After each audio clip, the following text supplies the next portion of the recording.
കണക്കൂട്ടി എടുത്തിട്ട് അത് അപ്ലൈ ചെയ്യണം.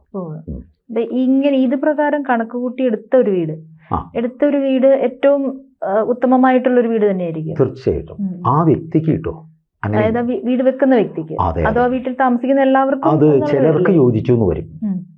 അപ്പോൾ അതിങ്ങനെ ഇപ്പോൾ ഒരു എക്സാമ്പിൾ പറയാം. ഇപ്പോൾ നമ്മൾ സിംഹയോനിയിൽ ഒരു വീട് വെച്ചു എന്ന് വിചാരിച്ചോളൂ, കുറച്ച് എക്സ്റ്റൻഷൻ വേണം. അങ്ങനെ ചെയ്തപ്പോൾ അത് വൃഷഭായി എന്ന് പറഞ്ഞാൽ കലഹാവും അവിടെ, കുടുംബാംഗങ്ങൾ തമ്മിൽ. പിന്നെ ഒന്ന് സിംഹവും ഒന്ന് കാളയായി കഴിഞ്ഞാൽ പ്രശ്നമായില്ലേ.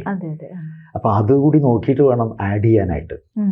അപ്പോൾ അതിന് പറ്റുന്നൊരു തച്ചനെ കണ്ട് ഈ കാര്യങ്ങൾ, അല്ല ഇതിനെപ്പറ്റി അറിയുന്ന ആൾ അങ്ങനെ നോക്കിയേ ചെയ്യൂ, അബദ്ധം ചെയ്യില്ല, ഒരിക്കലും ചെയ്യില്ല. ഇതിനെപ്പറ്റി പഠിച്ച ഒരാൾ അങ്ങനെ ചെയ്യൂ, അങ്ങനെ ചെയ്യാൻ പറ്റും, അതാണ് നിയമം. അത് ശ്രദ്ധിക്കേണ്ടതുണ്ട്.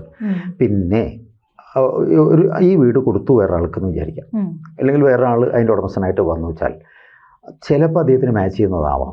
നിർഭാഗ്യവശാൽ അദ്ദേഹത്തിന് മാച്ച് ചെയ്യാത്തതാണ് ഈ കണക്കെങ്കിൽ അങ്ങേരുടെ ഗ്രാഫ് താഴാൻ തുടങ്ങും. അപ്പോൾ നമ്മൾ ഈ കണക്കുകളൊക്കെ നോക്കി പണിതൊരു വീട്, ഗൃഹനാഥന്റെ കണക്കുകളും ഇതും തമ്മിൽ യോജിക്കുന്നുണ്ടോ നോക്കിയിട്ടായിരിക്കുമല്ലോ ആ വീട് പണിതിട്ടുണ്ടാവുക. അപ്പൊ ഈ എപ്പോഴെങ്കിലും ഭാവിയിൽ എപ്പോഴെങ്കിലും ഇദ്ദേഹത്തിന് ഈ വീട് ഒന്ന് കൊടുക്കേണ്ടി വന്നു കഴിഞ്ഞാൽ വാങ്ങിക്കുന്ന ആൾക്ക് അപ്പൊ അതൊരു മിസ്മാച്ച് ആവില്ലേ? വാങ്ങിക്കുന്ന ആൾ നോക്കാറുണ്ട്. അപ്പോൾ ഒന്നും വേണ്ട, ഒരു സ്ഥലം തന്നെ കണ്ടാൽ ചില ആളുകൾ നമ്മളെ പരിശോധനയ്ക്ക് വരാറുണ്ട്. സ്വാമി ഞാനിങ്ങനെ ഒരു സ്ഥലം കണ്ടു, മനസ്സിൽ വിചാരിക്കേണ്ട അത് നമുക്ക് യോജിക്കുമെന്നൊന്ന് നോക്കുമോ ചോദിച്ചപ്പോൾ വീടൊക്കെ ആകുമ്പോൾ 4ാം ഭാവം വെച്ചിട്ടാണ് നോക്കി. അപ്പോൾ അത് നോക്കിയിട്ട് അതിൻ്റെ സ്ഥിതി, അതിൽ ശുഭഗ്രഹങ്ങളുടെ സാന്നിധ്യം ഉണ്ടോ, 4ാം ഭാവം ഒഴിവുണ്ടോ എന്നൊക്കെ നോക്കി, വ്യാഴത്തിൻ്റെ ആനുകൂല്യമൊക്കെ നോക്കിയിട്ട് നമ്മൾ അതിൻ്റെ പ്രവചനം അങ്ങനെ പറയുക. അറിയാൻ പറ്റും, ശാസ്ത്രത്തിൽ അതിനൊക്കെ എല്ലാത്തിനും ഓപ്ഷൻ ഉണ്ട്. തീർച്ചയായിട്ടും. ജ്യോതിഷമോ വാസ്തുവോ പൂജയോ നിങ്ങൾക്ക് ആവശ്യമുണ്ടോ?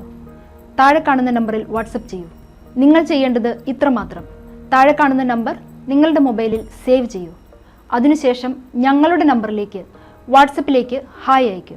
ജ്യോതിഷ സംബന്ധമായ എല്ലാ ആവശ്യങ്ങൾക്കും ABC മലയാളം നിങ്ങളോടൊപ്പമുണ്ട്.